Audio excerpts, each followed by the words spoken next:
So now we're going to do some oral motor exercises. These exercises are designed to improve the strength of your tongue and your lips. So Chris is going to demonstrate them as I instruct her. So the first one is just to do a big smile and hold it for 10 seconds. So go ahead, Chris. Nice and big. 1, 2, 3, 4, 5, 6, 7, 8, 9, 10. So that was a little difficult because you were having a little quiver there. The idea is to do these 10 times for 10 seconds each, if you can hold it that long. And the next one is to do a pucker. So you're just going to squeeze the lips tight. Perfect. 1, 2, 3, 4, 5, 6, 7, 8, 9, 10. Good. And then another one is to do a big smile, but you're going to do more of a frown, and you're going to really tighten up the neck muscles when you do this. So it's almost like a grimace. So go ahead. There we go. Look at how well her neck muscles are bulging out. She is doing great with that. And then relax. Good job, Chris.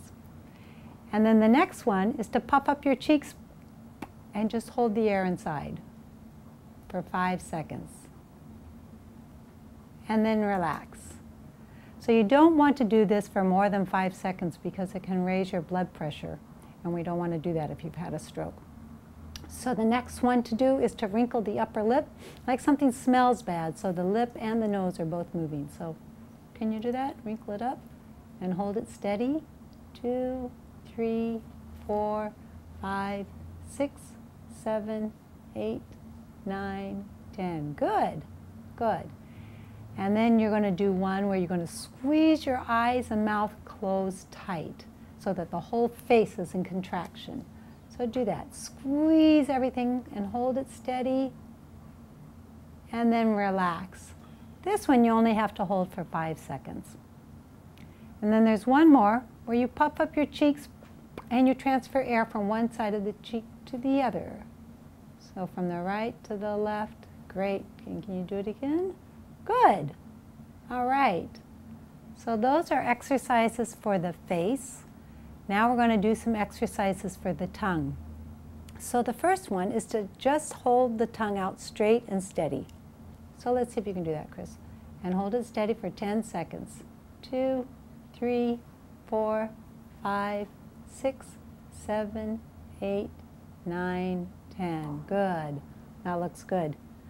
So the next one is to lift the tongue out and up towards the upper lip and to hold it steady. Again for 10 seconds. 2, 3, 4, 5, 6, 7, 8, 9, 10.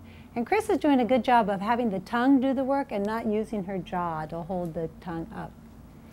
The next one is to lift the tongue up, scrape it along the roof of the mouth as if you're scraping peanut butter off. And when you get to the back, you're going to push up hard with your tongue.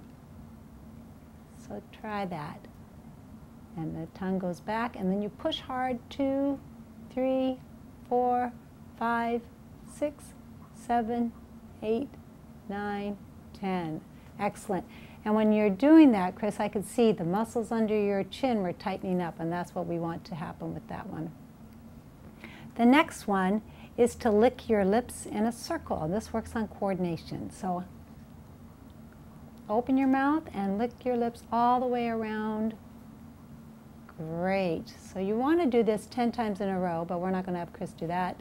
And then the other direction, Chris. Good. That looks great. And you can relax. And then we're going to do a tongue push, where you push your tongue out against the tongue blade for 10 seconds.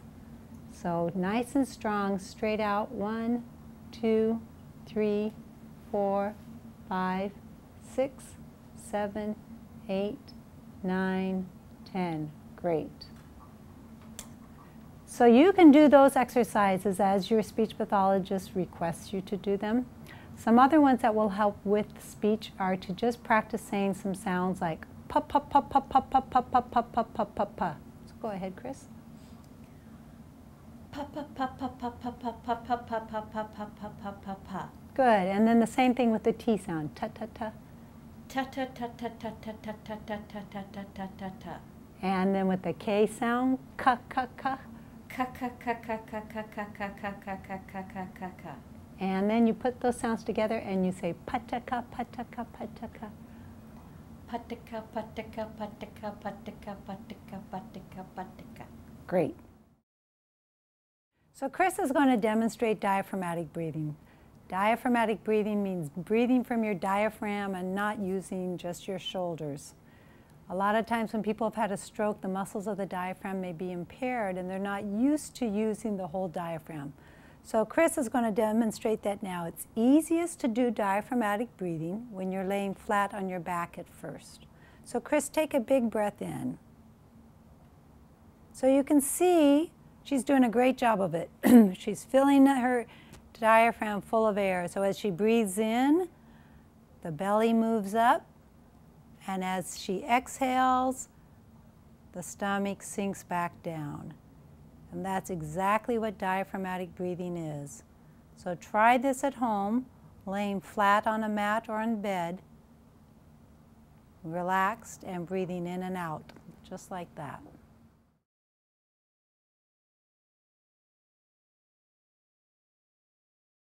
Now we're going to show you facial icing.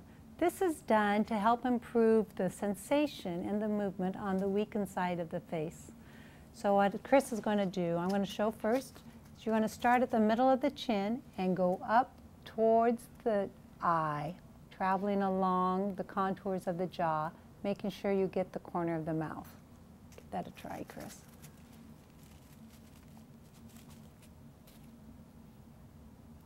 See how she's going nice and slowly? That's great. And she's getting the corner of her mouth and she's starting at the chin and working her way up. The idea is you do that 10 times in a row or until your hand gets frozen. So then you can put that down, Chris. And then you do some tapping on that side of the face. And nice, sharp, strong tapping. It's another way of getting sensation sent up to the brain to wake up the nerves on that side of the face.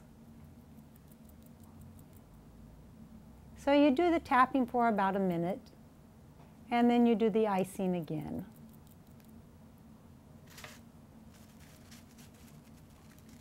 So when you're doing the icing at home, you can use a bag of frozen peas or a small ice pack.